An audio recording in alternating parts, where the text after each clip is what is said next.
لا الحمد لله وصلى الله على محمد وآله وصحبه وسلم. كتاب رياض الصالحين باب في مسائل من الدعاء. وعن أبي هريرة رضي الله عنه أن رسول الله صلى الله عليه وسلم قال: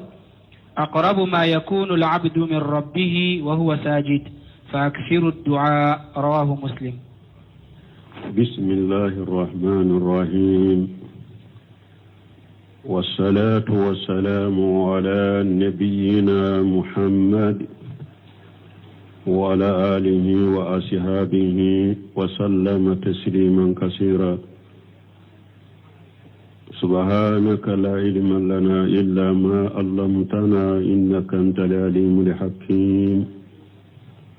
أستغفر الله الذي لا إله إلا هو الحي القيوم وأتوب إليه. اللهم انفعنا بما علمتنا وعلمنا ما ينفعنا وزدنا علما. بيترى تسوي هجرية بكلياني كمناني أن بناني أن الشبي شهر المحرم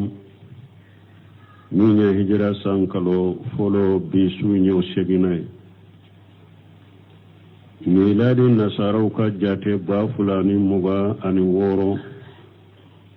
سانكالو وورو نا بيسوي نيو مغاني سباناي أمبي دولة بو مسجد رجاق وامبو كنو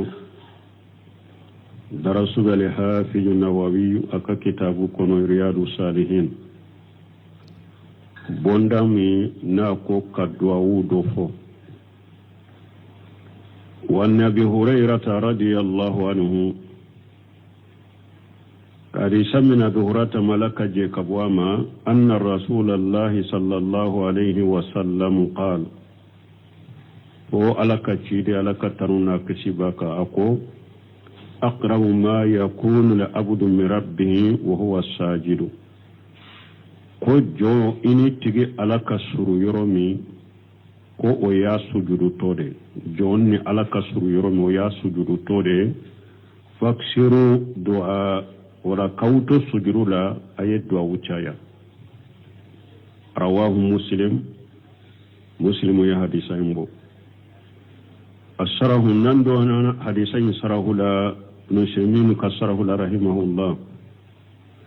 ثم ساق المؤلف رحمه الله تعالى حديث أبي هريرة وكف المؤلف ويا أبو هريرة كحديث السماء. ففيه أبي حديثين كنو أن النبي صلى الله عليه وسلم قال: وشير لك ترونا كشبك كو أقرب ما يكون العبد من ربه وهو ساجد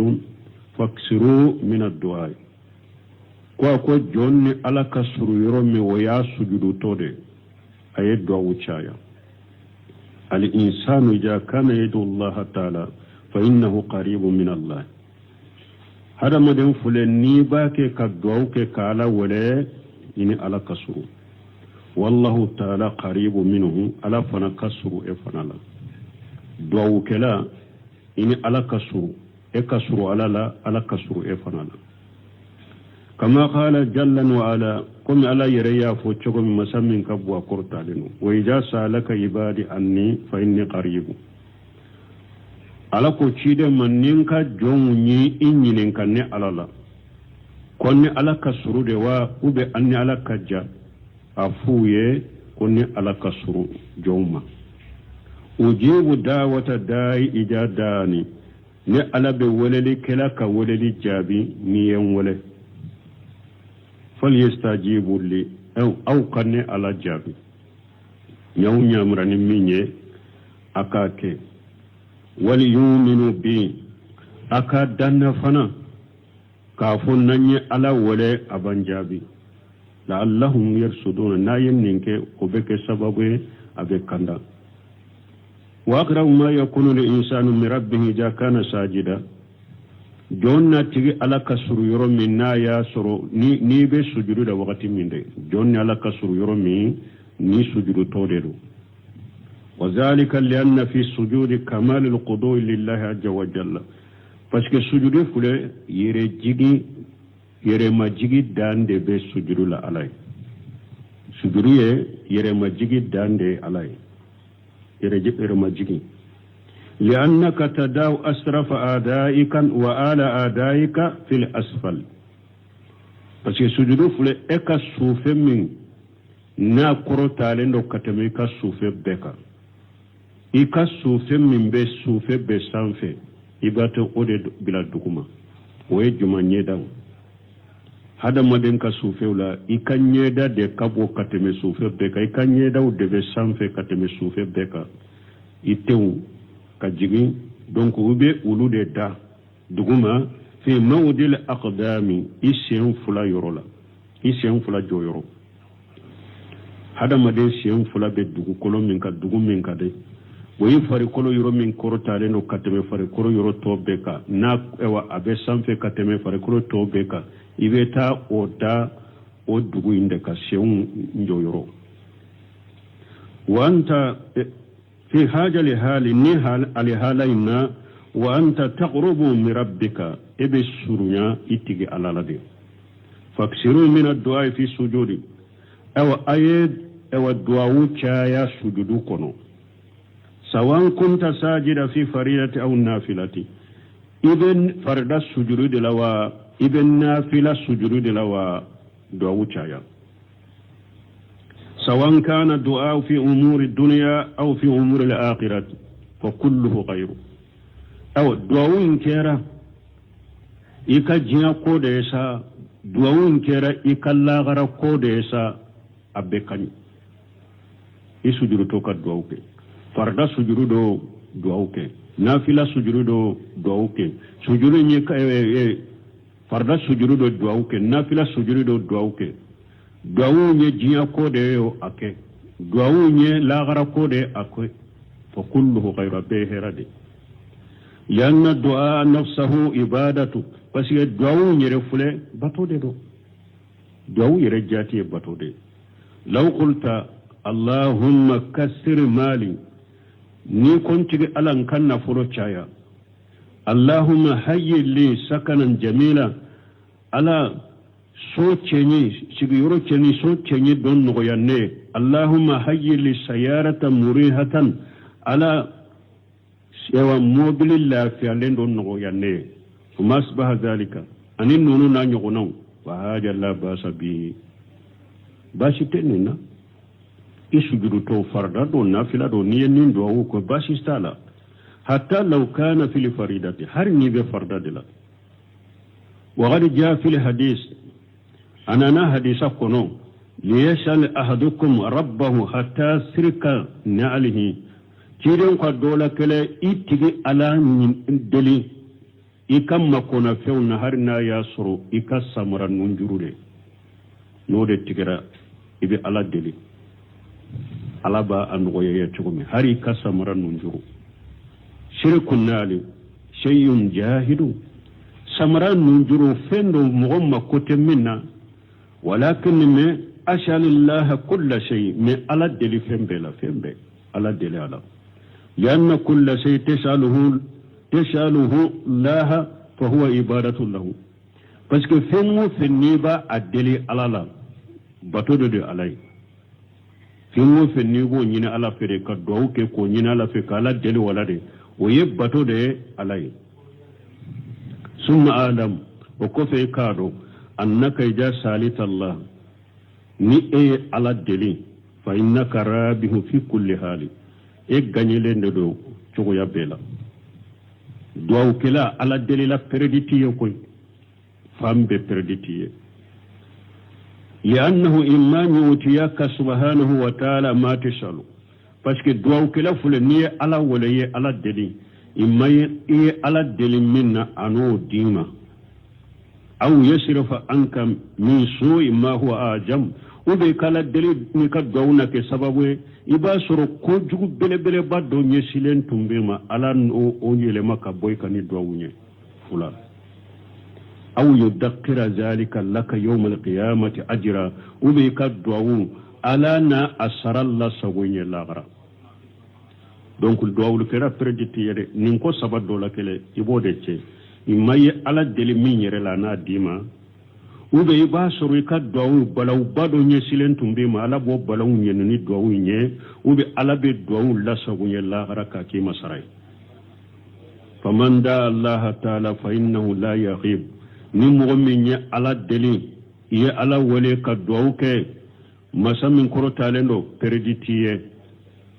faksir min du'a illahi aw alaka duwawu chaya wa aksir alaka walali o chaya wa aksir min istighfarillahi wa tawbati ilayhi alaka ya fadeli chaya katubu chaya kata alama fa inna rasula sallallahu alaihi wasallam yaqulu alaka chida ko innahu la yuqanu ako ewa abe dale bisukunka yuqanu yemunye mana jinya ko chidembe jinya ko ni islamu ka ko munu nyana bolila ube ke sabo wakati dola kaddu sukun sugula kabo ewa kaddu sukun sugula ube kaddu sukun nyana doni kabo ala kasumama yuqanu kore wode wa innahu la yuqanu ala qalbi chidem ko abe sugula neddu sukunka a ube abe nyina neddu sukunka wakati do ala ya fadeli ni hakli jigna dro wa inni astaghfirullah wa atubu ilayhi 100 marrata ni hakili jigna mbe ala ya fadeli kastaghfirullah fo kata alama katubi kata alama o yorunin kele sinyakeme wa huwa alladhi qad ghafara Allah lahu ma taqaddama min dhanbihi wa ma ta'akhkhara aw ciden de mo ye fana ala ya ka junubu ya faye ay junubu min ke kateme ma junubu min ke ala ya be ya faye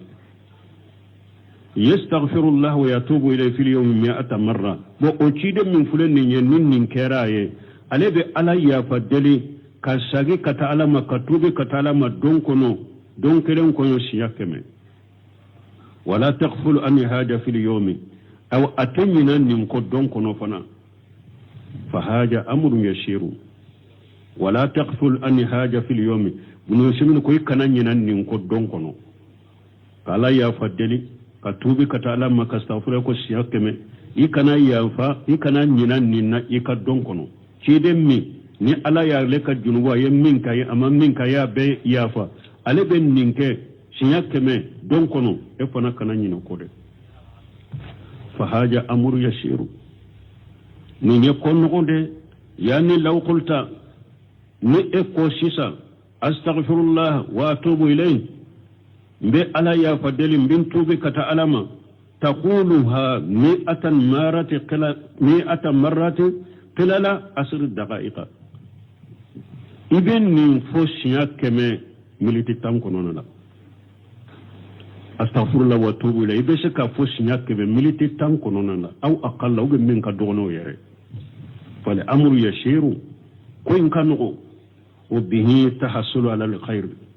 aw niya ke fana ibe hera soro wala al iqtida bi rasulullah sallallahu alaihi wasallam niya ke chidel la degali alaka tamna kisibaka ibo fana soro wallahu almuwaffiq wala hada muwaffiq la hada maden kanki rejiyani na wakati be astaghfirullah fo ikire astaghfirullah wa tubu ilay ika fo donko no sinyakeme ikana nyina ko do akanno militi tanyo na drobe min ka do militi tay be se ka fo ni ya fo ewa iye hera soro kele fulana ye chide la dege وعنه أن رسول الله صلى الله عليه وسلم قال يستجاب لأحدكم ما لم يعجل يقول قد دعوت ربي فلم يستجب لي متفق عليه وفي رواية لمسلم لا يزال يستجاب للعبد ما لم يدعو بإثم أو قطيعة رحم ما لم يستعجل قيل يا رسول الله ما الاستعجال قال يقول قد دعوت وقد دعوت فلم أرى يستجيب لي فيستحسر عند ذلك ويدعو الدعاء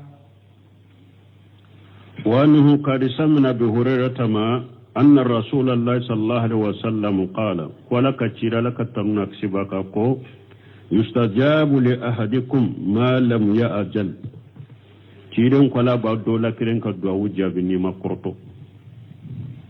يقول قرطو تشيرين يو أستوسيراني كل نيفاني قرطو نجمعي يقول إبافو قد دعوت ربي فلم يستجاب لي ibaf ne yintigi ala wale amin jabi donc ni ye nin fo dɔrɔn nin ye sɔrɔ dɔrɔn i bɛ lafu i bɛ duwawu in to ye nin de ye kɔrɔtɔ ye e bɛ kɔrɔtɔ jaabu la i b'a fɔ nin tigi ala wele a min jaabi i fana bɛ lafu i bɛ duwawu in bila muntafaqu alayhi buhari muslim bɛnna hadisa in na wa fi riwayati li muslim anana muslimu kanna cogola la yajalu istajabu lil abdi ala ta wulin na be jon jaabi ma lam yadaw bi ismi nima duwawu keni junubu ye aw qati'at rahimi ube nima duwawu keni sinjitige ni hada madenye duwawu kede ko ala ka junubu do keli noya ye ala ka muso do e hamina naye iya kanu bisukun kono ka duwawu ke ala ka ni muso noya ne nimbe jeniya ke naye o yede ye duwawu keni junubu de ala to jaabi ala ka dolon noya ne nkami ni nye ka duwawu keni junubu ala to jaabi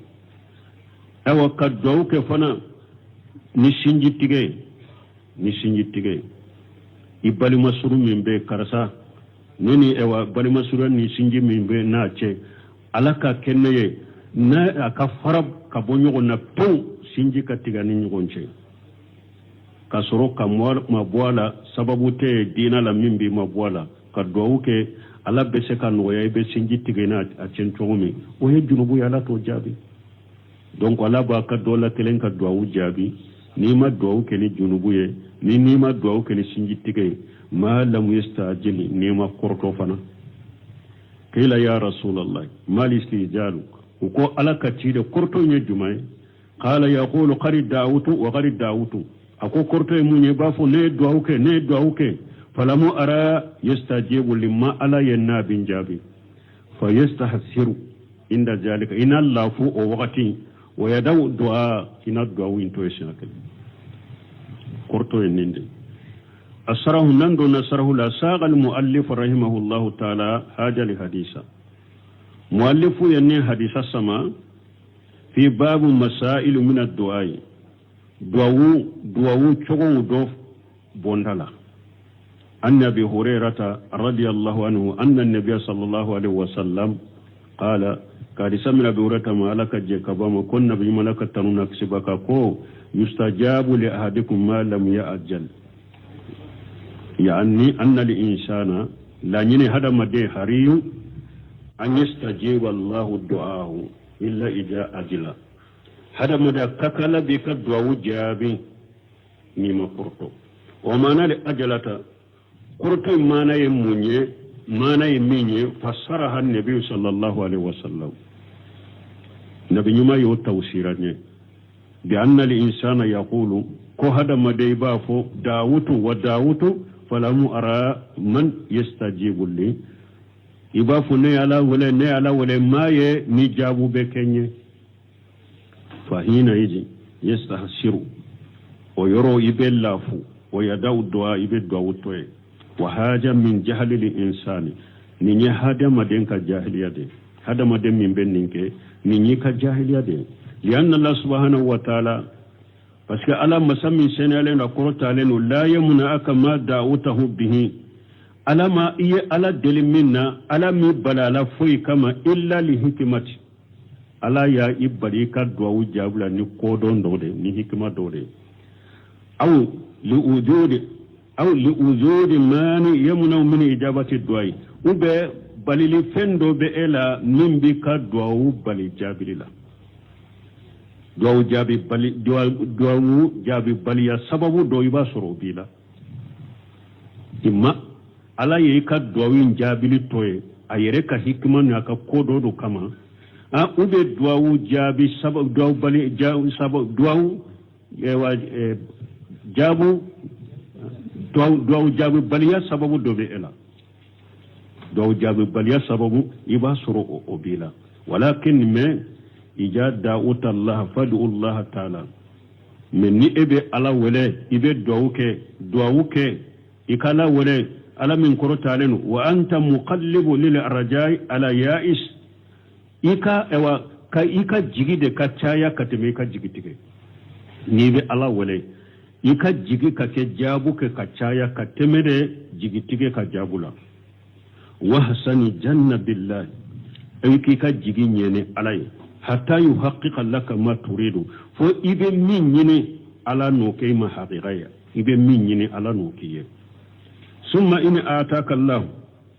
ma salita fa haja matlub o ko fe do ko fe ay min nyine ala fe ni ala yo kiye nyine fe nyi ode wa illa mutika ma salita ay ala deli minna namo o kiye amo dima fa innahu yadfa'u anka min al bala'i aksara abe balawun yoni kabo ka balawun min kacha kateme ay ala deli hera minna basura be balawu do yoni kabo ka ni ka duawuye balawun min kacha kateme ay ala wele hera minna wa anta la tadri etodo أو يدقر ذلك لك عنده يوم القيامة وبي أبيك الدعون برجل لا سبايريه كدعون لا سبو برجل لا سبويه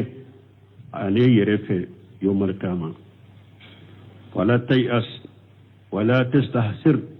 أو هذا ما دي كان جيتك كان الله فوفنا بل ادعو ربك يتجي على وده ولا تشيء الجنة بالله عز وجل كان يجي جوياني علي مسمي كبا قرطالنو فإن الله تعالى حكيم علي كودم مسادي يقول الله تعالى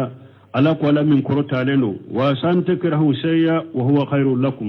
أو بشك فندقو وديهما هيراي إكا دعوين جابي بليادي إبشكوكو كاسرو دعوين جابي بليادي ما هيراي إتودو وأسان تحبوا شيئا وهو شر لكم أو بسك فندو كانوا ويا أو ما بونيدي أبسك كي على دل من نقولا كو كيه إبا سروني على يو كيه كبونيدي بولا إبا فندو كانوا كسروا إما بونيدي إبا سك فندو كانوا كالا دل كالا كو كيه كسروا وإما بونيدي إتودو وما دام دعاء إبادة ما دام ندعاء كوني بطودي فلما جاء لا تكسر منه من نيتو جايا نسأل الله أن يوفقنا وإياكم لما يحبه يرضاه أم على الدليل ألك أم بسوابما أني أو ألك أم فين كيلي فين فولي لما يحبه ويرضاه مني على بافي مني على بجيناي أم على الدليل ألك أم بسوابما كوشي وعن أبي أمامة رضي الله عنه قال قيل لرسول الله صلى الله عليه وسلم أي الدعاء أسمع قال جوف الليل الآخر ودبر الصلوات المكتوبات رواه الترمذي وقال حديث حسن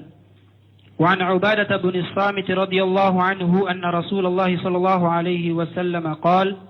ما على الأرض مسلم يدعو الله تعالى بدعوة إلا آتاه الله إياها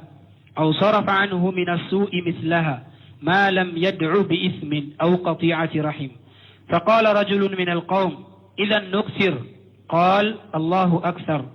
رواه الترمذي وقال حديث حسن صحيح ورواه الحاكم من رواية أبي سعيد وزاد فيه أو يدخر له من الأجر مثلها وعن ابن عباس رضي الله عنهما أن رسول الله صلى الله عليه وسلم كان يقول عند الكرب لا إله إلا الله العظيم الحليم لا إله إلا الله رب العرش العظيم لا إله إلا الله رب السماوات ورب الأرض ورب العرش الكريم متفق عليه والنبي أمامة رضي الله عنه كرسم نبي أمامة ملك جيكواما قال قيل للرسول الله صلى الله عليه وسلم أي الدعاء أسمع وكوتشي دما دعاء وقت جمان دوني على دلو وقت نيني جابو كسرو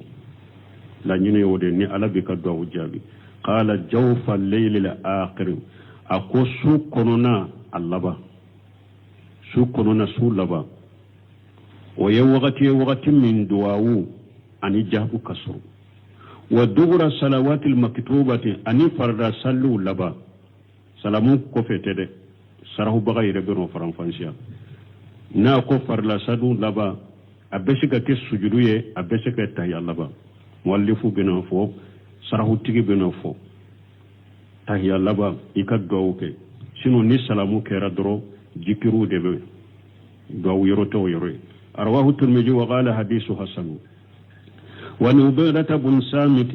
radiyallahu anhu kadisa min nubayrata bun samit malaka je kabama anna rasulullah sallallahu alaihi wasallam qala ma ala li ardi muslim qala katira laka tanuna kisibaka ako silama site dugu koloka yedu allah ta'ala bi da'wati ni be ala wale ni wale li doye ka duwawu doke illa atahu allah iyaha fo ala bi ka duwawu ndima yemmi nyini ala ta no dima kele aw sarrafa anhu min as-su'i mislaha ube ala na ko jugu do yele maka boy bolo ye duwawu min kede hera min duwawu min nyini ala no duwawu nyogona tora nyone ka boy ka arini duwawu nyere majabi eye min nyini hera min nyini ala na duwawu inke ka o hera nyere te dima de na nyogona tora nyone ka boy ka ma lam yadu bi ismi aw qati'ati rahim ni ma duwawu ke ni junubu yede ani ni ma duwawu ke ni sinjitige nunun te jabi fa qala rajulun min alqawmi nin kele tuma mi cide nyen ni fo cedo ko jama cela mugo cela ijja nukshiru awa ko cida ola ambe duwawu ca yade ci ola ambe duwawu cala ni ninde do ni ala deli preditala imaye min nyine ala fa no kiye a ube ana tora nyoni kaboyka ewa eye min nyini wonyo gona tora na nyoni kaboyka ni doyin olambe do wucaya qala ciden ko allah aksaru ewa aksaru na fana yoke ala fana be jabu caya na yeddo wucaya ala fana be jabu caya rawahu tirmidhi wa qala hadithu hasan sahih wa rawahu al-hakim min riwayat abi shahid wajada fihi hakimu yanni hadisan mafula ni abi shahidi ka riwaya mi alaye farankaledi do ke ala aw yudaqqira lahu min al-ajri mislaha ube ikad duwawu yogona sara ala no la sabu yella qara anda yo la sabu yella qara mana perditala anni ibn abbas radiyallahu anhuma karisan abdullah ibn abbas malaka je kabu fula bema anna rasulullah sallallahu alaihi wasallam kana yaqulu inda al-karbi ko ceden tumba fo gele ya wakati ba fo ni de ma duawul karbi ni ko gele ya ray bolo ikanka duawu munun cha ya ko sobe ni nyo doye gele ya duawu de ninye ko ceden tunkera gele ya wakati ko ceden ba fo la ilaha illa allah al-azim al-halim bato fen fere site min ka bato cieni ala kelemte wute ala de masabay ala de munu masay la ilaha illa allah bato fen werete min ka bato cieni ala kelempe wute rabbul arsil azim la reshi baynti gide alay la ilaha illa allah bato fen werete min ka bato cieni ala kelempe wute rabbus samawati wa rabbul ardi wa rabbul arsil karim sanka bolon fula tigide alay duguma kulon fula tigide alay la reshi baynti gide alay muntafaq alay ninde to ko duawul karb ko gele ya duawu asarahu hadhihi al ahadith ni hadisa munu fulenye min baqiyati al ahadith allati jama'a li hafiz an-nawawi rahimahullah fi hadha al maqam ni hadisa wude al hafiz an-nawawi hadisa munu faranyoka ni njoyorola min habu hadisa kono al hadith al awwal hadisa folo anna an-nabiy sallallahu alaihi wasallam suila kunna bi malaka taruna kisibaka ya nyininga ayu du'a asma'u duwawu wakati jumando niye duwawu ke ni ka jabi ani jabi kasru yani ayu du'ai akhrabu ijabata duwawu jumando na jabi kasru duwawu jumando ni yake ani jabu kasru ni be jabi faqala ciden ka jawfa al-layli wa dubura salawati al-maktuba jawfa al-layli li akhir yani akhir al-layli mana sulaba ka duwawu ke وذلك أن الله تعالى ينظر إلى السماء الدنيا باسكو سلبا على يربجي كان جيا سانكبما جيجي تشوغو من دو بما يلوغ بجلاله تشوغو يمن ككني على يرك مسايا بلا تكييف ولا تعطيل ولا تمثيل itesika misala itesika chokofo itaf ikana nankariya ko afana ko atejigi ala bejigi jiya suwoso ala bejigi kana jiya sankaba ina jigi chogo min kakani alai ينزل إلى السماء الدنيا حين يبقى ثلث الليل الآخر سوت لا سبل لبا ني سوت لا أتلا سبل لبا على بيجي كنا جيانسا وقت دولا باتا ينيري وقت دولا ديزاري كوميني tawa sunu tile be ñogom fare fare cogomi wakati dola yere abata 3 heures ni si sutila asulu laba atila sabal laba parce que sutila cogomi fulene ni sutila sisa woroye tilance eri saba ni yo o sinogo sisa ni eri saba sinogo atoye joliye sisa ha eri saba tea ni sutila eri woro sisa eri saba ibo ke sinugola wo yettilance aha eri saba de matwa wo ni eri fula jo alaye ha o yesudu suye tila saba laway munye eri kele ini fajiri ce eri kerini salatu ce labanye ode surusu akhir surusu labanye ode abdul musin abadi della katila nin chogola abu dawuda sarahu dola donc sutila sabal laba ala bejjige kana jiyan sankaba inna fa yaqulu ala bafo man yad'uni fastajiba lahu jombe ngole nki jabi man yas'aluni fawatiyahu jombe delin ki so man yastaghfiruni faghfir lahu jombe nya fa delin kaya fa ima fa yanbaghi lil insani akaka hada madenye an yastahida bid du'ai fi haja li juju min al-layli rajali ijabati akaka hada madenye suka yorom min fulani nye ibadwa wucaya turu ka ewa jabu jigire amba jigi wakati ala bi jabi suti la saballama yenye wakati foloy wakati min ciden ko ni duwa wujabi kaso asaniyatu fulana adbara salawatil maktubati farra sallun laba وادبار صلوات يعني أواخرها ناكو ادبار صلوات ما نفر صلوا اللبا وهذا قد أرصد إليه النبي صلى الله عليه وسلم هنا ذكر التسهودا كيدنيا أنكندا كتوما كم بلا سرا كتوما تمامي كيدنيا تهيا فواني تهيا لبا تمامي كيدنيا فو ثم قال بعد ذلك وكفي تهيا لبا مفولي كفي كافر لا تغني ثم ليتخير من دعاء ما يساو كيدن كو ني كتا يلا بانكي كدفا ساني كسلامو برا اكو اوكوفي دعاء من كدي يكو سوغانتي اكوفو يكتا يلا بان كوفي ساني كسلامو برا دعاء من كدي او سوغانتي اكوفو وليس المراد بأدبار صلوات بعد السلام ما بعد السلام دو سمينو كو فرلا سلم كوفي من فلك فوني كل نينتي سلامو كوفلا يده وليس المراد بأدبار صلوات ما بعد السلام أكل نيني أدبار صلاة من فلكو فرد سلو كوفي كل نينتي سلامو كوفي ده سلامو كوفي كبو سليلا كل نيني تو يده لأن ما بعد السلام في صلواتي parce que min be salamu kofe farda sallu salamu min go kofe laysa mahalla du'ai kote do wiro وإنما هو محل الذكر ويذكر يرد سلامو كوفي ني كوني سلامو بلا كبو فرد سليلا سلامو كوفي مين بي سلامو كوفي ويرو دو ويرو تده ذكر يرد يو اوي تقولي لقول الله تعالى ألككم قصو فإذا قضيتم الصلاة فاذكروا الله قياما وقعودا وعلى جنوبكم ألكم ني أيوا أكا سلو بنا أكا فرد سلو بنا سلامو كيرا فرد سلي بنا فاذكروا الله قياما أجولي أكا على قسما وقعودا أشغلين كالا قسما وعلى جنوبكم أن النابا بلونك فردكو في نيه سلامو بلا نا يسرو ايه مغويري مسيري كوني ساليرا يا سلامو بلا فردكو في أجيكارون ete seka sigi kuko yu kortolendo ibe seka boy tamato ke ka jikru ke kata itamato ke ka jikru ke kata na ya soro e salamu kofe e kortolente isigi ikai ka jikru ke isigi ka jikru ke e ka salamu bilalen kofe ete seka sigi ka jikru ke bana bela foy ka dade idda lente ka jikru ke ولكن المراد ولكن المراد ولكن المراد بأدبار الصلوات المكتوبة أواخر الصلوات المكتوبة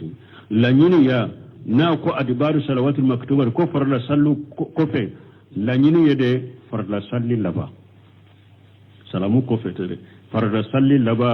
إكاد تهيالا إكاد جئوا إكاد دعوك تهيال لبا ساني كاد سلامو بلا كاد دعوك ويرولا تيديون كواني جابي كسو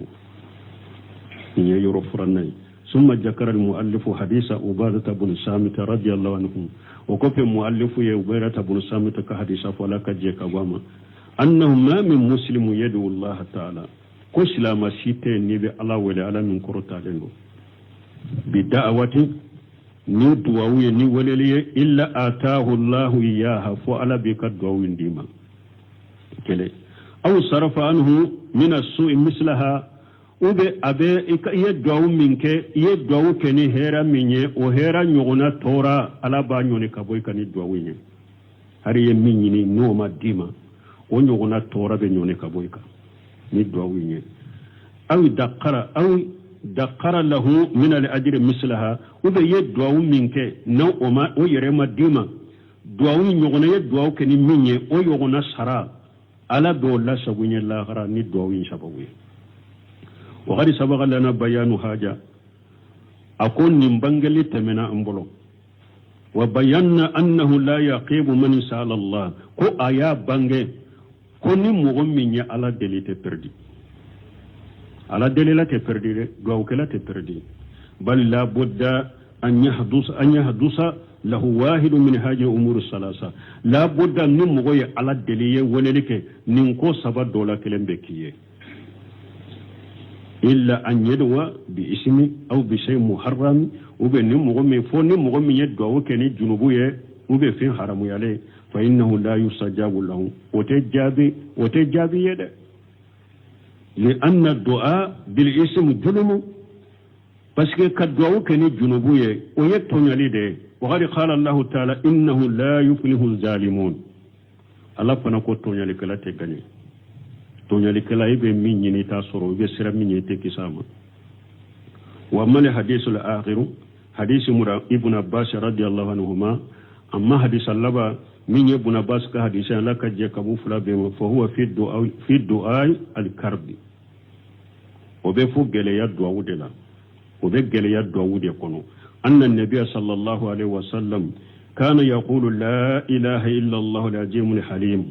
لا إله إلا الله رب العرش العظيم لا إله إلا الله رب السماوات ورب الأرض ورب العرش الكريم فهذه كلمات ننكما منوفل النيني إذا قالها الإنسان عند الكرب من هذا ما ننوفو جليا وقتين كانت سبب لتفريج كربه وبك سبب جليا من بك كافوني كبويك جليا وقتين ين كلمة وفو avec sababu ka geleya boyka wallahu limuwaffiq donc ni nyebonda kuraye men ni bonda akakuma kacha nafa bala ben ni bila dresure babu karamatul awliya wa fadlihim amben ni bonda bila pour dresure ankata subhanakallahumma rabbuna bihamdika ashhadu an la ilaha illa anta astaghfiruka wa atubu ilaik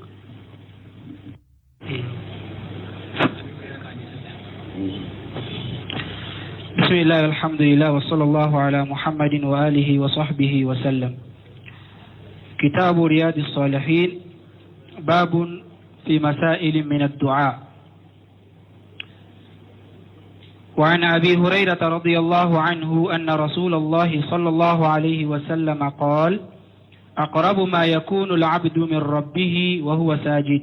فأكثروا الدعاء رواه مسلم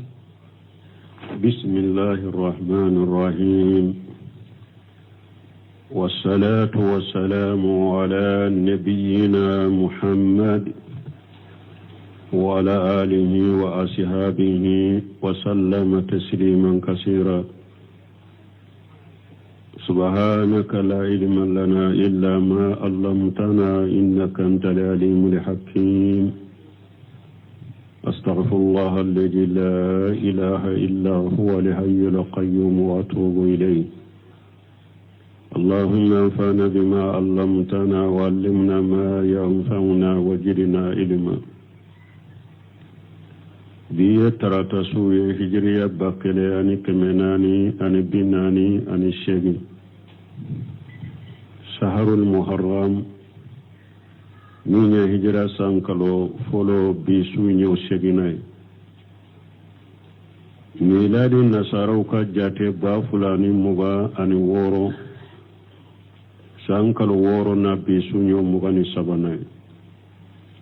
ambe dawda bu masjid rajaqo ambo kono darasugal hafiz nawawi aka kitabu kono riyadu salihin bondami na ko kadwa wudo fo wan nabi hurairah radiyallahu anhu kadi samina bi hurata malaka je kabwama anna rasulullahi sallallahu alayhi wa sallam qala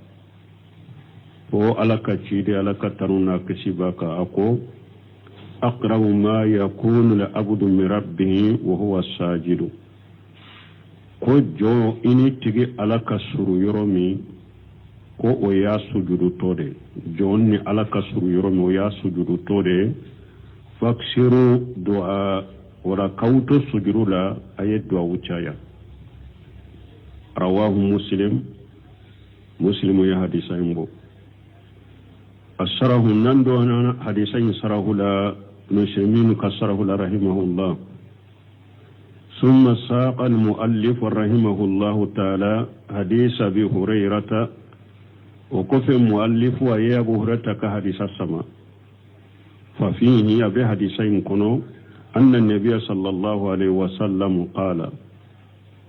وشير لك تنونا كشبك كو أقرب ما يكون العبد من ربه وهو ساجد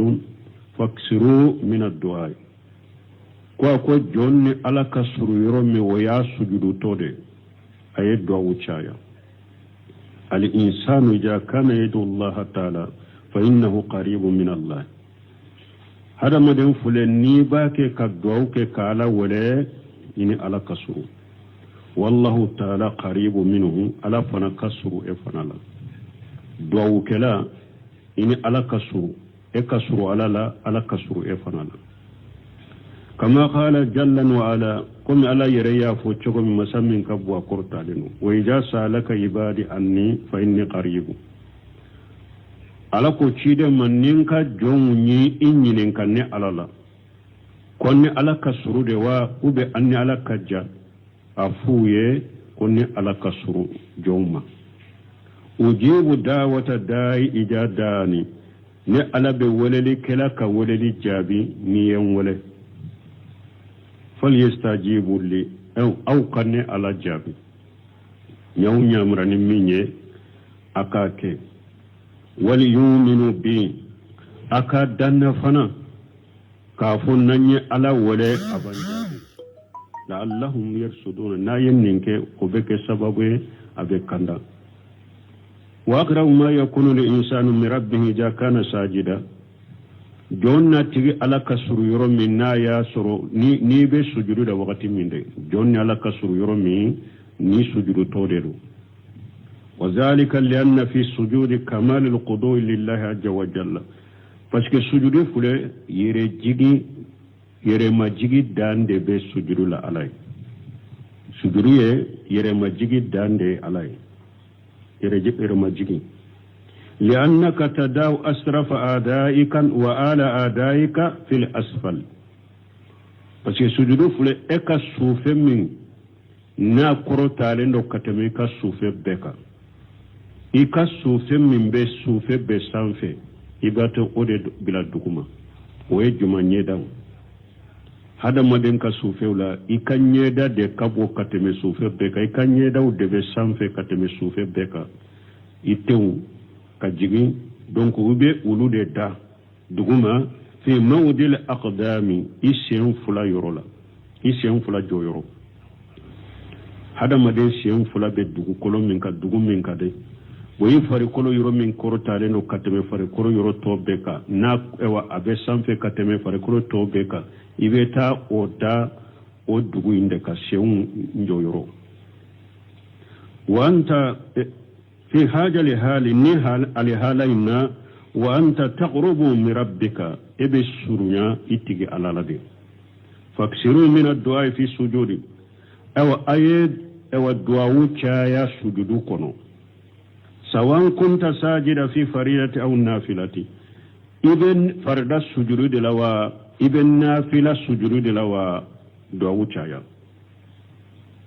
sawan kana du'a fi umuri dunya aw fi umuri al-akhirati fa kulluhu ghayru aw du'a kera ika jiya ko da yasa du'a kera ika lagara ko da yasa abbe kani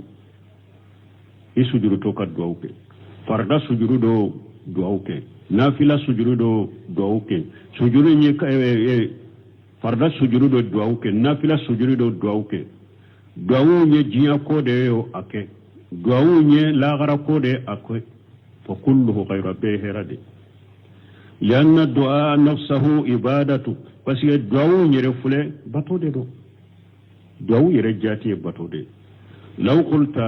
اللهم كسر مالي ني كنت ألان كان نفرو شايا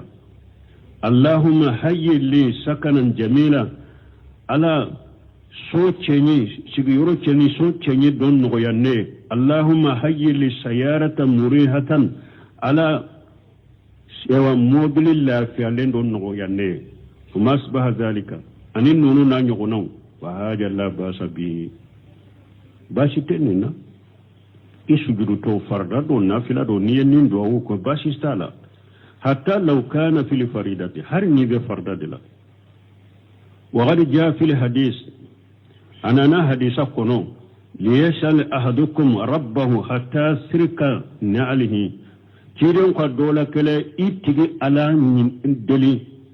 ikam makona feuna har na yasuru ika samara nunjurude node tigera ibe ala deli ala ba angoye ya chugumi har ika samara nunjuru shirkun nali shay'un jahidu samara nunjuru fendo mugomma kote minna walakin me ashalillah kulla shay me ala deli fembe la fembe ala deli ala لأن كل شيء تسأله الله فهو عبادة له parce que fengo fenniba adeli alala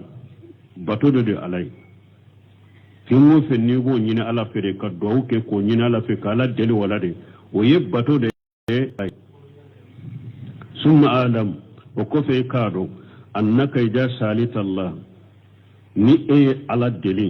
fa innaka rabihu fi kulli hali e gagnele ne do cogo ya bela do kala ala deli la perditi ko fambe perditi لأنه إما يؤتيك سبحانه وتعالى ما تشاء parce que do kala fulani ala walaye ala deli imma e ala deli minna ano dima aw yasrifa anka min su'i ma huwa ajam ube kala deli ni ka dawna ke sababu iba soro ko jugu bele ba do nyesilen tumbema ala o yele maka boy kani do wunye fula aw yudakkira zalika laka yawm alqiyamati ajra ube ka do ala na asaralla sagunye lagra donc do wul kera prediti yede nin ko sabado la kele ibode che imaye ala deli minyere la na dima ube iba soro ka do balaw bado nyesilen tumbema ala bo balaw nyenni do nye ube ala be do la sagunye lagra ka ki masaray faman da allah ta'ala fa innahu la yaghib ni mu'min ala deli ye ala wale ka do ke masamin koro talendo perditiye faksir min du'a illahi aw alaka du'a chaya wa aksir